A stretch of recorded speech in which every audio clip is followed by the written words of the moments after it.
So pharynx. So now see here we have finished larynx, right? So this is Yes. nose, this is oral cavity, and this is larynx. Okay. So whatever tube we are seeing behind, that is pharynx.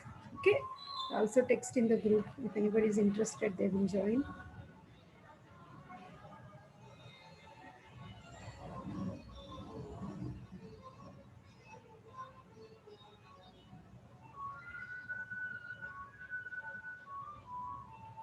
Okay. So we have, see, behind the nose, the tube is nasopharynx. Behind the oral cavity, the tube is oropharynx. Behind the larynx, the tube is laryngopharynx. Okay. So this whole thing in pink color, in orange color, in blue color, whatever tube we are finding here, that is pharynx. So it's a funnel-shaped fibromuscular tube extending from the base of the skull. It is moving up to the esophagus. Okay. So now if you just observe the interior of this pharynx, it is lined with mucous membrane, and we know this pharynx is common channel both for air and also for food, isn't it? So we have seen deglutition, how epiglottis is playing a role in closing the inlet of larynx so that food is entering only into esophagus, air is entering only into the trachea, isn't it? So that is. Now coming to the measurements of like pharynx. So the length is, see, it is from the base of the skull till the esophagus. If you measure this, it is 12 to 14 centimeters in length.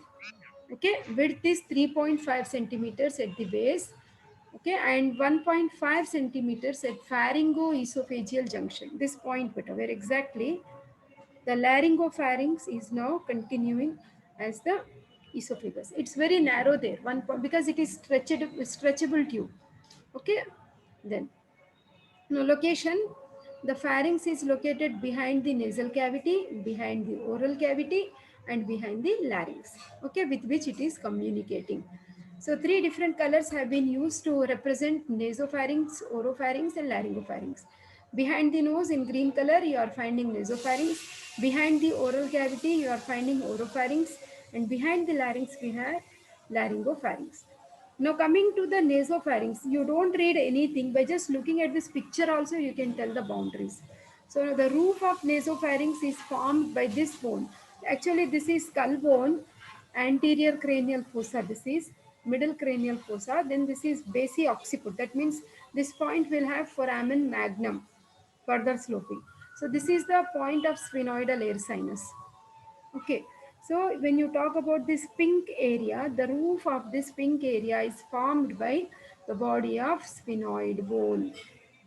Okay, and if you come down, see there is a partition here. That means this is the body of sphenoid bone, and this is the basilar part of the occipital bone. Two bones are involved.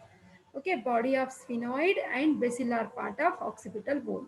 Okay, this is roof. Then floor. How is the floor formed? Emma, what is this bone you are seeing? Hard palate. Then this is soft palate. So Palate, floor, yeah. palate. So floor is formed by soft palate. Then pharyngeal isthmus. That is an opening in the floor between the free edges of soft palate. That means there is a communication between the nasopharynx and oropharynx behind this soft palate. So that part is actually posterior pharyngeal wall.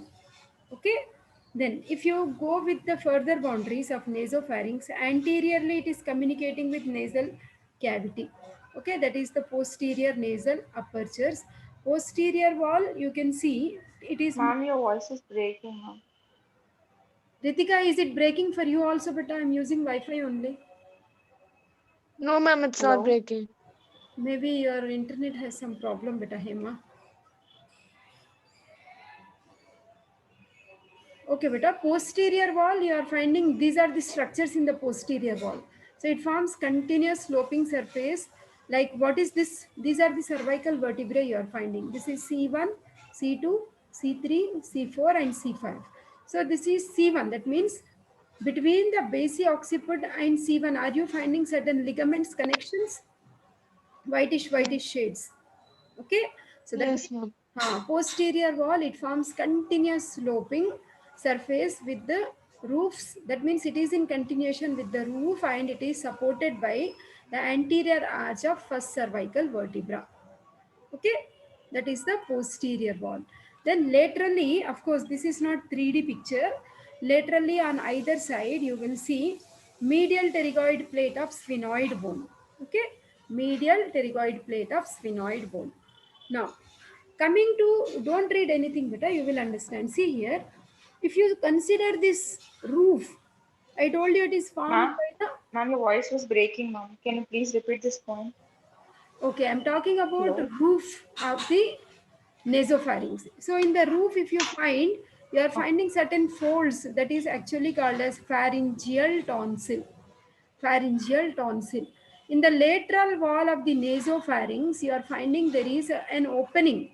If you remember, there is a communication between middle ear and nasopharynx. Do you remember? There is an opening in the nasopharynx. Eustachian tube has Tube. communication with the nasopharynx. Okay. So this opening is actually showing the opening of the auditory tube.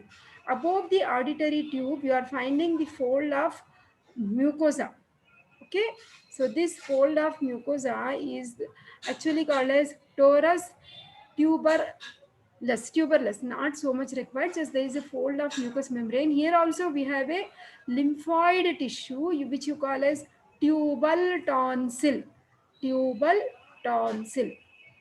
Moreover, this fold just behind, you are finding there is one muscle also, levator veli palatini. That means the one of the palate muscles is seen here. That is the levator veli palatini. Okay, that means this fold is actually lying over the levator veli palatini. Okay, this much you try to understand. Now see, certain points are written here. So nasopharyngeal tonsil. Okay, this one, the pharyngeal tonsil in the roof. It is the collection of lymphoid tissue. I'm talking about this hema. Lymphoid okay. tissue beneath the mucous membrane at the junction of roof and posterior wall, like this. You have this lymphoid tissue. Ma'am, Okay, what is above the nasopharyngeal tonsil, ma'am?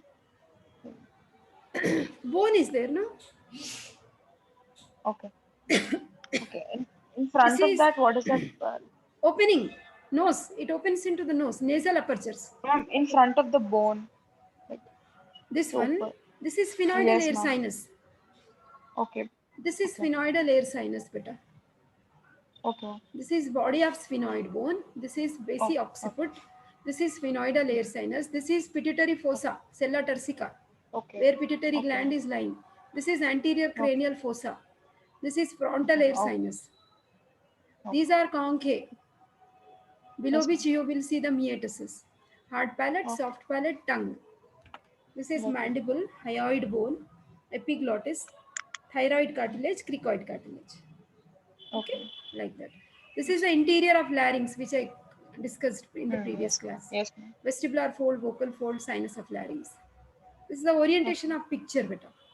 Okay. okay, So here in the roof, you are finding this collection of lymphoid tissue that is nothing but the nasopharyngeal or pharyngeal tonsil. Okay.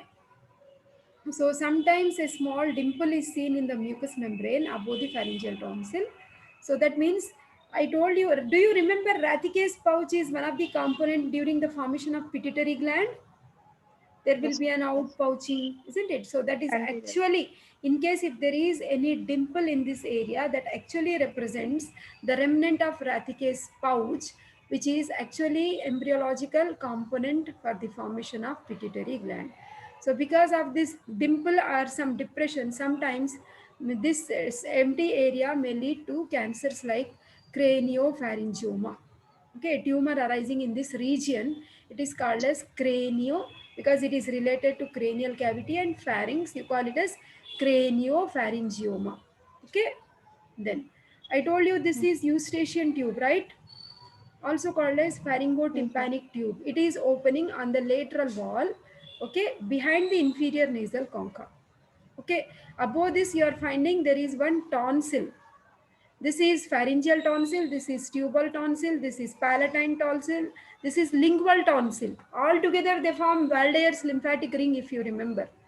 Pharyngeal Yes, ma'am. tonsil, tubal tonsil, palatine tonsil, lingual tonsil of right side and left side together. You call it as Waldeyer's lymphatic ring. Okay, beta. So, so this Okay, is ma'am. now this is the tubal tonsil which is seen in the superior fold. Like you are finding some tubal elevation, right? Okay. So these folds are showing actually certain salpingopharyngeal fold and salpingopalatine fold. So salpingopharyngeal fold, it will contain the muscle of the same name beta. Like salpingopharyngeal fold will contain salpingopharyngeus muscle. Salpingopalatine fold will contain salpingopalatal muscle. That's it. Okay, levator palatini muscle. Okay. So for now, you just try to remember lateral wall is showing the opening of tubal tonsil. Okay. Then now see, this is the pituitary fossa. Okay. So there is a recess also which is called as pharyngeal recess. So which is a deep depression behind the tubal elevation. See, this is our tubal elevation behind. Like if you see the cut section, there may be a deep depression. Okay. So structurally and functionally, the nasopharynx is resembling nose only because it is in continuation with nose. So that means it is lined by what type of epithelium? Pseudostratified ciliated columnar epithelium.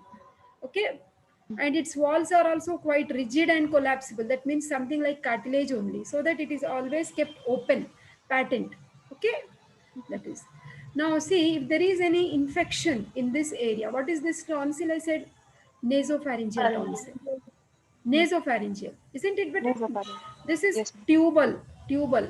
This is palatine. Lingual. This is lingual. Oh, yeah. So in case Lingual. if there is any infection in the nasopharyngeal tonsil, you call it as adenoids. Okay. Suppose if this lymphatic tissue is growing, imagine, will it not close the nose? Suppose if Yes. it becomes this much big, the nasopharynx is obstructed, then the baby has to breathe through mouth to allow the air into the oropharynx. Thereby, it will enter into the larynx and then into trachea. That means nasal obstruction will be occurring. Especially we see in small children because they are prone to infections because of their low immunity, isn't it? So that the adenoids are quite common, and how to identify the babies will be snoring a lot during sleep because they will be breathing through mouth, not through nose because of blockage. So that condition is adenoids. Okay. Nasopharyngeal tonsils are prominent in children up to 6 years of age. Gradually, as we grow older, they atrophy because our other lymphatic tissue is working nicely. Okay, and it disappears by the age of 20. So, suppose if they enlarge due to infection, what is the word we are using? Adenoids. Okay, so mouth breathing becomes obligatory because that nasopharynx is completely obstructed. Baby may have nasal discharge, mouth breathing, protrusion. Always the baby's mouth is open, as though like the baby is like haunting like for breath. Toneless voice. The baby talks as though the voice is coming from nasal twang of voice, something like that. Okay, small nose. There may be nose bleeding due to repeated infections. So that condition is adenoids. Okay, see, this is normal, like pharyngeal, nasopharyngeal tonsil, and if it is swollen, you call it as adenoid. It may obstruct the nasopharynx. Okay. Now, oropharynx, I will take you with the help of diagram. Then only you will understand better, without which you won't. See, oropharynx superior. This is behind the oral cavity. Whatever we have, this area is oropharynx. So superiorly, it is communicating with nasopharynx. Inferiorly, it is communicating with laryngopharynx. Anteriorly, it is communicating with oral cavity. Posteriorly, it is supported by first and second cervical vertebra, in front of which we have anterior longitudinal ligament, this ligament. Okay, that is. Now, on either side, in the lateral wall of oropharynx, we have palatine tonsil. And in the palatine tonsil, we have palatoglossus arch and palatopharyngeal arch. Palatoglossus arch will contain palatoglossus muscle. Glossus muscle. Palatopharyngeal arch will contain Elevated palatopharyngeus palatal. muscle. Okay, so that description will be given for under this. There is no diagram here. So oropharynx is lying behind the oral cavity, extends from the lower surface of soft palate above to the upper border of epiglottis. Roof is soft palate. Pharyngeal, one is inhibitor, soft palate. Floor, posterior one third of the tongue. Okay, anterior wall, it is communicating actually with the oral cavity. Posterior wall, C2 vertebra and upper part of C3 vertebra. Lateral wall, it is supported by pterygomandibular raphe. That means where we have this palatine tonsil, that area is actually lateral wall. Okay, so we know oropharynx is a common pathway for both food and air. Okay, Hmm. so on the lateral wall, what do we have? What is the important feature we have there? Palatine tonsil, which is situated in the tonsillar fossa. We know it is anteriorly bounded by palatoglossal arch, posteriorly bounded by palatopharyngeal arch. Palatoglossal arch will contain palatoglossus and palatopharyngeal arch will contain palatopharyngeus muscle. Okay, that much you try to remember. Now, in the posterior one third of the tongue, what tonsil do we have? Lingual Lingual tonsil. tonsils. Lingual tonsil. And if you remember, epiglottis is actually like it is projecting in the posterior one third of the tongue, no? This one, like this. And it forms certain folds. Do you remember median glossoepiglottic fold, lateral glossoepiglottic fold? Between these Vallecula. folds, we have valleculae. Okay, so that also you can write under this oropharynx. Okay, epiglottic valleculae between the median and lateral glossoepiglottic folds. Okay, this I have actually explained you very well how. And then I will take you to laryngopharynx so that you understand better. Now see here, whatever is shown in blue color or gray color, this is all laryngopharynx. So laryngopharynx superiorly it is in communication with what, Ritika? Oropharynx. Oropharynx. Very good. Okay, fine. Now anteriorly what cartilage is this? Epiglottis. Epiglottis. Epiglottis. Lower down? Thyroid. Very good. Thyroid. Below? Very good. Below that? Cricoid. Cricoid. Record. Okay. Epiglottis, thyroid cartilage, cricoid cartilage. Okay. So this is the anterior boundary. Then posterior boundary, we have Longitudinal. longitudinal muscle. We are like actually the constrictor muscles will start from above only, but a superior, middle, and inferior constrictors we have one below the other. Okay, behind we also have the cervical vertebrae C3, C4, C5. In front of which we have constrictor muscles. The constrictor muscles will continue as esophagus. Okay. Okay, so that is about laryngopharynx. Okay, Yes, ma'am. and the mechanism of deglutition, whenever we are swallowing food, this epiglottis will come down and it will touch here, okay, at the upper border of the lamina of the cricoid cartilage, so that it will close the inlet of larynx, so that food bolus is allowed to enter only into the esophagus. Okay, that is. Yes.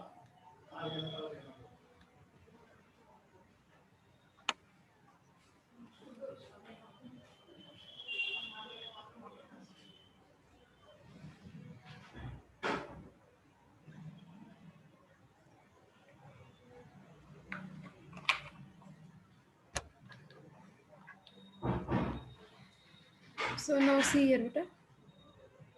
Laryngopharynx lies behind the laryngeal inlet, posterior wall of larynx. What actually in Chaurasia, one nice table is given. Instead of studying it like this, we will see that also. Okay. So there is. I'll take you to another PowerPoint from BDC. Just tell me the page numbers, better. Pharynx chapter, so that I can. Our chapter number, you tell me. So I will show you this and that simultaneously. Ma'am, I don't have the Chaurashia book, ma'am. Okay, beta. Ritika, do you have it? Or else I will search, not a problem. I have Vishram Singh. Okay, no problem. No problem. Just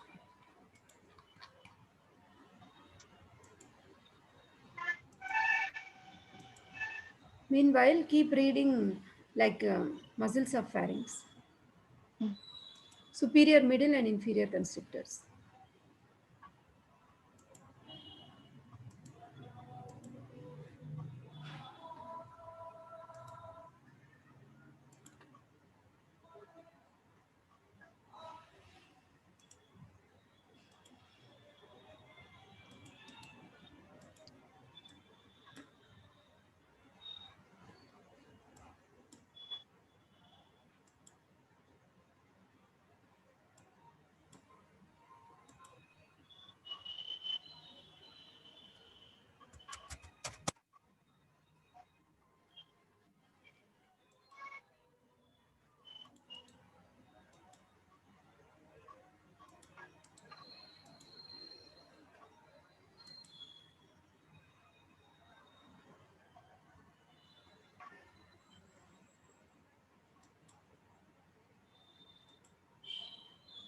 Hansraj, do you remember what is the chapter number in Chaurasia for pharynx?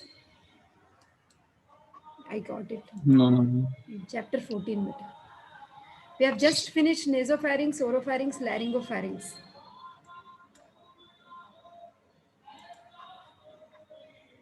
In what are you seeing on the screen, beta now? Mouth and pharynx. Mouth and pharynx. Okay. So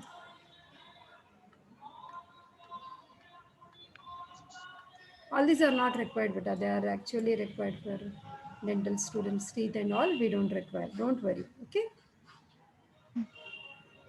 Just if you want to know about hard palate, we can see. This is all hard palate. So you can see this is formed by the palatine process of maxilla, the anterior 2/3 part. The posterior 1/3 are the true palatine bones. Okay. In between this is actually contributed from maxilla bone. The maxilla bone goes like this and on the inside. That's why this is palatine process of maxilla. No, that's why this suture is intermaxillary suture. These are two true palatine bones. That's why this suture is interpalatine suture. That means this is palatine bone and this is maxillary bone. That's why the name of this suture between the maxillary and palatine bone, you call it as palato-maxillary suture. Palato-maxillary suture. Palato-maxillary suture. It is continuous like this. And it looks like cross, what we see in Christians, right? So that's why this suture is actually called as cruciform suture. Cruciform suture. This is the structure of hard palate, in fact. So this area is posterior nasal spine. You are finding two holes also. Greater palatine foramen, lesser palatine foramen. This is incisive foramen. This will give passage to the greater palatine and lesser palatine nerves. Maxillary branches these are from trigeminal. Okay. Now you can see this is the soft palate. Okay, and this is like uvula. Okay, and this arch is the palatoglossal arch. Behind we have the palatopharyngeal arch. We know palatoglossal arch as palatoglossus muscle. Behind we have palatopharyngeus muscle. Okay, so muscles of soft palate are tensor palati, levator palati, musculus uvulae. Musculus uvulae is something like which starts and stops here only. Okay, within this uvula region, musculus uvulae. Of course, in these two folds, we have palatoglossus and palatopharyngeus. So for the muscles of, sometimes muscles of palate may be asked, okay, for which you need to be thorough with this table, like from where these muscles, origin, insertion, nerve supply and action.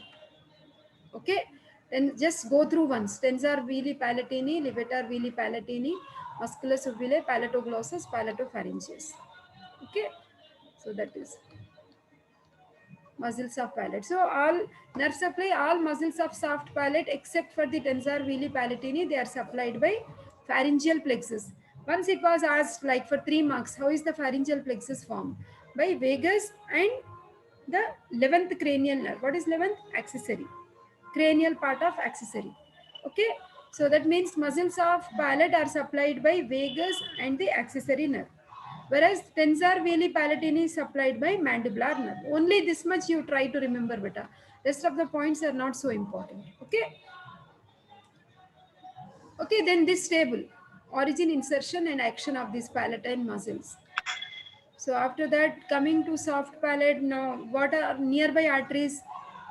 For the soft palate, we have maxillary artery, facial artery and pharyngeal artery. These are the major arteries, no? Coming from as branches of which artery? These are external carotid artery. Maxillary artery, facial artery, ascending pharyngeal artery, these are the branches of external carotid. They are giving branches to soft palate also. You just use the word palatine branches, palatine branches. To be more specific, you can use greater palatine, ascending palatine and palatine branches of these three respective arteries. Okay. Venous drainage, pterygoid and tonsillar plexus of veins. Okay. Lymphatics, they drain into upper deep cervical group of lymph nodes. Then we have already started with pharynx, right? So this length and all, everything I have finished. Now see, I told you there is a table in Chaurasia. If you do not have Chaurasia, I want you to take the screenshot of this. A photograph of this. This is very, very important. Actually, this makes your learning very easy, in fact. Okay, whatever boundaries I have shown you, nasopharynx, oropharynx, laryngopharynx. Situation, where is it? Nasopharynx is behind nose, oropharynx is behind oral cavity, laryngopharynx is behind larynx. Communications, nerve supply, what is present? Anterior, posterior, roof, floor, lateral wall, lining, epithelium, function. Everything I have discussed in the other PowerPoint just now. Isn't it, Ritika, Hema? Yes, ma'am. So this is the summary of what we have studied as a complete PowerPoint. Just go through this. This is very useful, very easy. What is this complete ring? Always. Waldear's Waldear's lymphatic ring. Okay. So superiorly we have this pharyngeal tonsil. Just now I told you infection of this area. What do you call this, Emma? Adenoid. Loudly. adenoid. Adenoids. Very good. Adenoids. This is Adenoids. this is tubal tonsil. This is palatine tonsil. This is lingual tonsil. All together, it is like a ring. You call it as Waldear's lymphatic ring. Okay. So palatine tonsil I have already discussed when Abhinav and all were there, taken as separately. So now see here. This is the posterior aspect of pharynx, beta. That means this round area is nasopharynx. This is soft palate. This is uvula. These are palatine tonsils. You are viewing the pharynx from behind. Pitches it. Okay. This is nasopharynx. This is oropharynx, and this is laryngopharynx. Okay. So these are concha and meatus, right? This is soft palate. I'm giving the orientation of picture. This is uvula. These are palatine tonsils. This is tongue. Posterior 1/3 of tongue containing lingual tonsil. Okay. Then, so as you come down, we have epiglottis, no? Then cricoid cartilage. Do you remember I told you there is smuggler's fossa when we were doing larynx, also called as pyriform fossa. Yes, ma'am. Sorry. Okay. Pyriform. Pyriform fossa. So epiglottis and then cricoid on either side. You have two pockets. That is the pyriform fossa. Okay, so this is the posterior aspect. That means you have done a coronal type of section in the pharynx, and you are trying to see the openings from behind. Okay, so that is. Now we will try to see the constrictor muscles better. And constrictor muscles here, tabular form is not given, but the other PowerPoint has tabular form. No problem. I'll show you here and take you there. Okay. Now see here, this is the posterior aspect of the pharynx. Now you are seeing from behind. Can you identify what is this? Skull bone. Okay, base of the skull. These are the mastoid processes. Okay, this is like near, like behind the foramen ovale. Do you remember buccopharyngeal and pharyngobasilar fascia when we were doing the deep fascia of neck? Yes, ma'am. Pharyngobasilar fascia. Below that pharyngobasilar fascia, that means behind, this is just in front of the vertebra, you have these muscles better. Just in front of the vertebral column, you have these. So the upper muscle is superior constrictor, middle muscle is In middle. front of these, we have anterior longitudinal ligament, ma'am. No. In front of this, no. In front of anterior longitudinal ligament, we have muscles. Okay. Sorry. Okay. Behind that anterior longitudinal, because ligaments are directly attached to bones only, Hema. Okay. Yeah. Yes, ma'am. Yes. Okay. So this, we have three constrictors, like superior constrictor, middle constrictor, and inferior constrictor.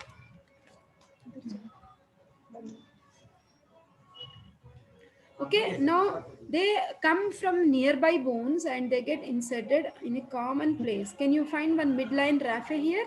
You call it as pharyngeal raphe. Okay, superior constrictor, middle constrictor, and inferior constrictor. All these three get inserted in the pharyngeal raphe. Okay, and the inferior constrictor has actually two parts.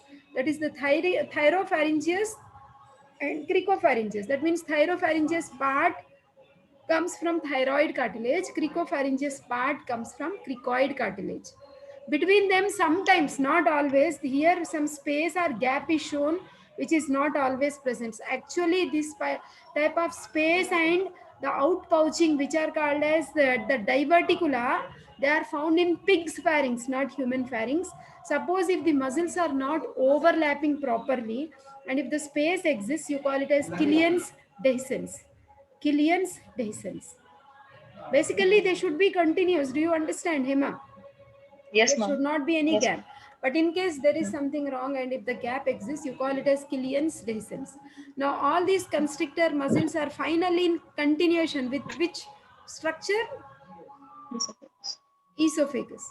Okay, so that is all about the three constrictor muscles. Once you know these three constrictor muscles, so that PowerPoint is not seen here now. But do you? I have shown you the table, right? So we have three Yes, ma'am. constrictors in the tabular form from Vishram Singh: superior, middle, and inferior constrictor muscles. You just read from there. Okay, in the form of table, it becomes easy for you. Insertion is common point only, median raphe. Now you can actually see this picture is also good. So this is superior constrictor. It is taking its origin from the lower part of the pharyngobasilar fascia styloid process. Okay, Mm. this is the pterygomandibular raphe. Okay, then this is middle Mm. constrictor. Then we are finding inferior constrictor. It has two parts. From the thyroid cartilage we have, from the cricoid cartilage. Middle constrictor Mm. is coming from the greater cornu of hyoid bone. Inferior constrictor is coming from the thyroid cartilage and cricoid. All these muscles, they get inserted in the median raphe. Final continuation is esophagus. Okay. Mm.